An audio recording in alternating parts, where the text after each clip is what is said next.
fundamental y lo principal es tomárselo en serio, porque el emprendimiento no es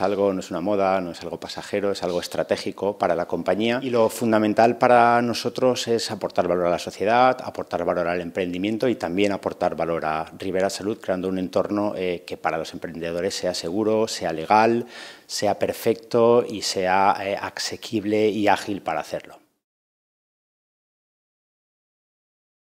Mira si nos tomamos en serio esto del emprendimiento, que nosotros hace unos años creamos nuestra propia startup tecnológica, Futurs, Ribera Salud Tecnologías, con soluciones propias, y eso con los años, en los últimos años, los hemos completado con emprendimiento abierto, con tecnología abierta, con otros partners, incluyendo el Hub de Lanzadera, entendiendo que hay mucho talento y mucho valor fuera de la compañía que podemos incorporar y ayudar a desarrollar junto con ellos.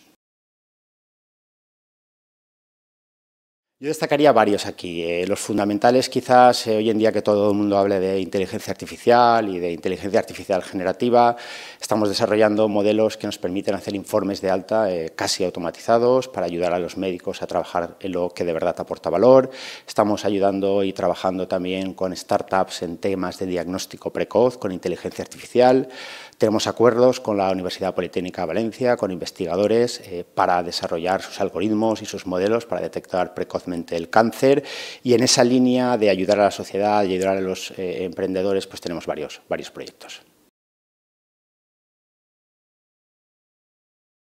Quizás el mayor aporte es la propia estrategia y la propia cultura de Ribera Salud, que llamamos sanidad responsable por algo, porque es una sanidad que aporta valor, es una sanidad que pone por delante a los ciudadanos, que pone por delante la colaboración leal con administraciones, que pone por delante la eficiencia y que pone por delante también la sostenibilidad, no solo del sistema, sino también medioambiental.